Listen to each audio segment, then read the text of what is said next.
Hello and welcome to this channel. In this video we are going to create a Chrome extension using Flutter. We are going to use this package QR Flutter to create a Chrome extension that can convert text to a QR code.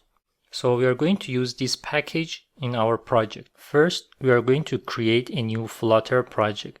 And when you create a Flutter project, make sure to select Web as well. Now that we have our project, we are going to go to the Web folder. Because we selected Web, now in addition to Android and iOS, we have a Web folder. When we open this folder, we have index.html and manifest.json. These two files are important for creating a Chrome extension. First, we are going to open index.html. In this file, we are going to remove all the script tags.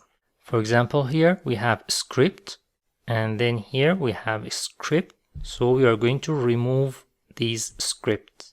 Inside body also, we have this script, so we are going to remove this tag and whatever inside the tag. And then inside the body, we are going to create just one script, and we're going to specify the source as main.dart.js and the type as application and JavaScript. This is the only script tag that we're going to need. Any other script tags, we are going to remove them. Next, we are going to manifest.json. In this JSON file, we are going to select all the content of this file. We are going to remove the content and replace it with the one that is suitable for the Chrome extension. And you can change the name, the description, the version. But the format is going to be this format for a Chrome extension. Now we are going to open the pubspec.yaml file, and we need to add the QR Flutter package to this project. You can write your package name under the Cupertino icons, or you can go to the terminal and type Flutter pub add and then the package name. The Flutter is going to get all the necessary files, and also it's going to update the pubspec.yaml. If we come back to this file, we can see that QR Flutter is added automatically. Now we go to the lib folder and to the main.dart. This is the main file that we need to modify. This is the content of our Chrome extension. First, we are going to import our QR Flutter package. Next, we don't need this counter variable, so we are going to remove this one. We also don't need this function, and instead we are going to have a string, which is the QR text, which is basically a text that we are going to convert to QR code. And then we are going to have a controller, because in the Chrome extension we have a text box, and whatever user enters in the text box is going to be converted to a QR code. So we need the controller to get and retrieve whatever user enters into the text field. Next, we need to have init state. This function is going to be executed when the Chrome extension is run for the first time. So when this function runs for the first time, what do we need to include? We need to add text editing controller and get the text, which is the QR text, and then assign it to my controller.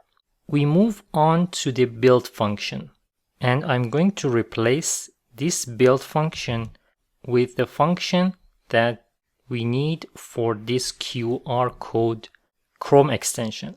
Inside this build function, I have a scaffold, which is just a default from the sample application of Flutter. And then we have a column. Inside this column, we have a padding. And inside the padding, we have a text field. Because we need to adjust the size of the text field, we can wrap the text field inside the padding, and then we specify the size of the padding from right and left. So now we have a text field. Inside the text field, we have a controller, and we assign it to my controller, the one that we defined earlier. And we have a decoration.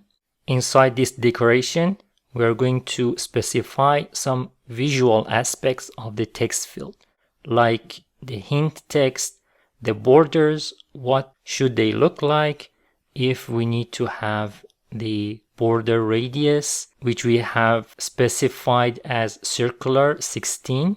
That means it's going to be a rounded text field. And after the decoration, we have unchanged. So as the user enters the text letter by letter, we want to have the QR code dynamically change as the user enters the value. So we specify unchanged value set state. We are going to refresh the app, and we are going to replace the QR text with the value that user entered. After this text field, we have a sized box to have some separation between the text field and the QR image. The QR image, we have wrapped it inside expanded because we need to control the size of the QR code. This QR image comes from the package that we installed, the QR Flutter. Inside this function, we need to specify the data, which is QR text.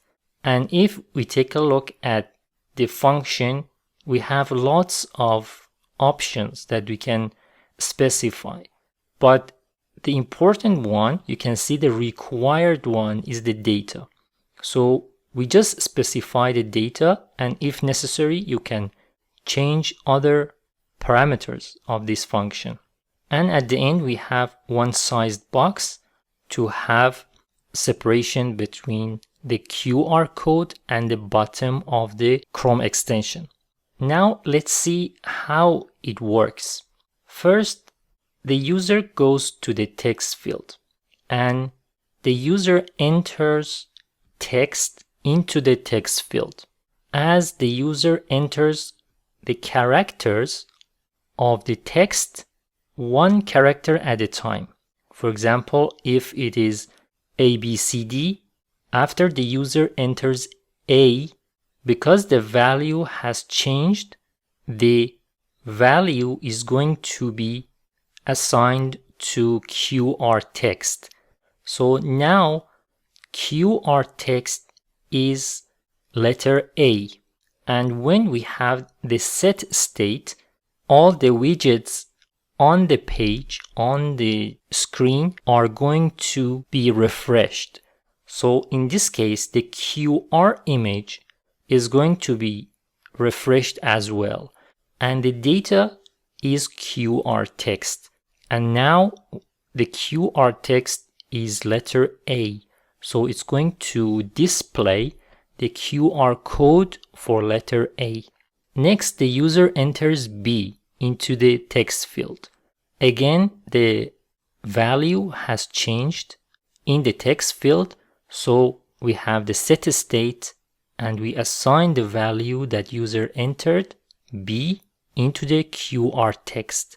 And then, because it is set state, the QR image is going to be refreshed with a new value of QR text.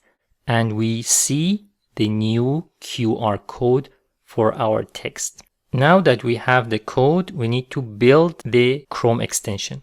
We can go to the terminal, and to build the Chrome extension, we need to use Web Renderer. And we have two types of renderers. based on the documentation, we have HTML renderer and we have Canvas Kit renderer. We need to use HTML renderer because it is easier and has a smaller size. In addition to this, because we need to disable the generation of dynamic sites and to be compliant with CSP, which is Content Security Policy, we need to also specify this as a parameter. So we go back to the terminal and we are going to write the command, which is flutter build web. And then we specify web renderer parameter and we specify HTML. And then we specify CSP. After a while, the build is going to finish, and if there is any error, you need to find the error and fix the error and do the build again. Now we are going to install this Chrome extension, but pay attention that we are going to use the build folder. We are not going to use the web folder. Inside the build, we have the web folder, and this is the one that we are going to use to install the Chrome extension. So we go to the Chrome, we go to more tools, we go to extensions. Here you can find all the extensions that you have installed in the Chrome. Then we are going to enable the developer mode, and then we are going to click on load unpacked.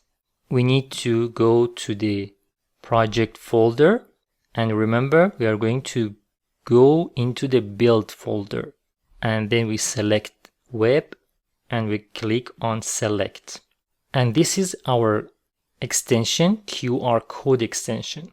If you don't see the extension here, you need to click on the extension icon and then you go and find QR code extension and you pin this extension to the bar at the top. So this is our extension. When we click on the extension, we see the project that we created. We have a text box and then we have a QR code. Now, if I type A, B, C, D, and as I type each character, the QR code changes. So this is what we talked about as the mechanism of the code and how it works. So as I type each character, the QR extension app is going to be refreshed and then a new QR code is going to be created. Now this is the final QR code for this website. Now you can go further and you can code the extension so that you can save this QR. This is the code that you need to add, some additional code. I will link this in the video description. You can check this, and if you want to add a save button, you can do so by visiting this page. Because at the moment, if I right click, there is no save and I cannot save this unless you take a picture with your phone. This is just a sample extension, but it can be useful when you want to share a link. And if the link is too long, you can just convert it to a QR code and then you pass the QR code to your friend. They can scan it and they can go directly to that link. So I hope this was helpful. Thanks for watching. I will see you in the next video.